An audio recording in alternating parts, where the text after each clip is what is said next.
Hi friends, welcome back to my channel Swarna's world. ఈరోజు అందరికీ మంచి ఒక ఔషధం అయితే చూపించబోతున్నానండి.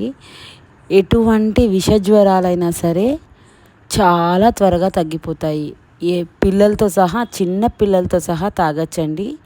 వాటికి కావాల్సిన పదార్థాలు, ఈ పౌడర్ని లాస్ట్లో ఎలా వాడాలి అనేది కూడా చెప్తానండి. ఖచ్చితంగా లాస్ట్ వరకు స్కిప్ చేయకుండా చూడండి. వర్షాలకు కానీ, చలి జ్వరాలకు కానీ ఈ రెసిపీ అనేది చాలా యూస్ఫుల్ అవుతుంది. ఎంత బాగా పనిచేస్తుంది అనేది మీరు వాడితే మీకే తెలుస్తుంది.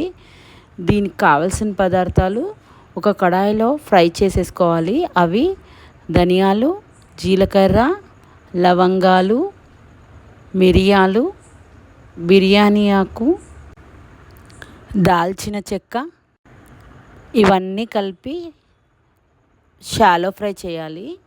ఏంటి ఔషధం అంటుంది, మరి అన్ని బిర్యానీ దినుసులు చెప్తుంది, బిర్యానీ చేస్తుంది అనుకుంటున్నారా? కాదండి, బిర్యానీలో మనం ఎంత ఔషధకరమైన వస్తువులు వాడుతున్నామో తెలుసుకున్నారు కదా. సో ఇవన్నీ మన హెల్త్కి చాలా మంచిది. ఇవన్నీ ఒక కడాయిలో షాలో ఫ్రై చేసుకోవాలండి. ఒక 2 బిర్యానీ ఆకులకు అన్ని రకాలు ఒక్కొక్క టీ స్పూన్ వేసుకుంటే సరిపోతుంది. క్వాంటిటీ అంటూ మనకు ఎంతమందికి ఎలా అవసరం ఏంటి ఎప్పటికప్పుడు చేసుకున్నా పర్లేదండి. లేదంటే ఇవన్నీ ఫ్రై చేసి పొడి కొట్టేసుకొని ఒక గాజు సీసాలో స్టోర్ చేసుకున్నా పర్లేదండి. బట్ ఈ స్టోర్ చేసుకున్న పౌడర్ని ఎలా యూస్ చేయాలనేది నేను లాస్ట్లో చెప్తాను. వీటిని మీరు మిక్సీలో వేసుకున్నా పర్లేదు, లేదంటే రోట్లో వేసి దంచినా పర్లేదండి. మిక్సీలో వేసుకునే పాట అయితే కొంచెం చల్లగా అయిన తర్వాత వేయండి. ఎందుకంటే మిక్సీ జార్లకు కొన్ని ప్రాబ్లమ్స్ వస్తాయి కదండి. రోట్లో అయితే అది రాయిది కదండి, వేడివేడిగా వేసినా ఏం పర్లేదు, కొంచెం త్వరగా కూడా దంచేయచ్చు. ఈ దంచుకున్న పొడిని ఎలా వాడాలి అంటే, మనము ఒక బౌల్లో, ఒక గిన్నెలో వాటర్ తీసేసుకోవాలి.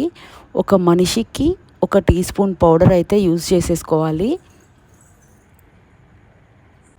పెద్దవాళ్ళకైతే మినిమం 150 ml అండి. చిన్నపిల్లలకి 100 ml సరిపోతుంది.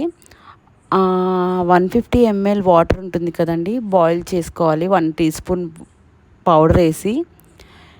ఈ పౌడర్ వేసి ఉడికించేటప్పుడు మనం ఒక 2 వస్తువులు అయితే ఖచ్చితంగా వేసుకోవాలి. ఇవి 2 ఖచ్చితంగా ఉడికేటప్పుడు మాత్రమే వేసుకోవాలి. అవి 2 ఏంటంటే, ఒకటి మంచి పసుపు, అంటే ఇప్పుడు వచ్చే పసుపులు కల్తీగా వస్తున్నాయి కదా. సో మనం మంచి పసుపు వాడితేనే మంచిది. తర్వాత ఒక చిన్న ఇంచు అల్లం దంచి వేసేసుకొని ఒక 5 to 7 minutes బాయిల్ చేసుకొని ఆ పౌడర్ని ఒక వడపోసే స్ట్రైనర్తో మనం వడపోసేసుకొని, కొంచెం పిల్లలైతే కొంచెం గోరువెచ్చగా ఇవ్వండి. పెద్దవాళ్ళైతే మాత్రం చాలా వేడివేడిగా తాగితే, కాఫీ టీ ఎలా తాగుతామో అలా తాగితేనే హెల్త్కి చాలా మంచిది.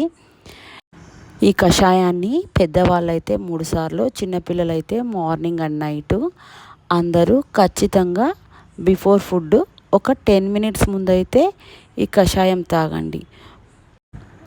ఈ వీడియో కనుక మీకు నచ్చినట్లయితే లైక్ చేయండి, షేర్ చేయండి, సబ్స్క్రైబ్ చేసుకోండి.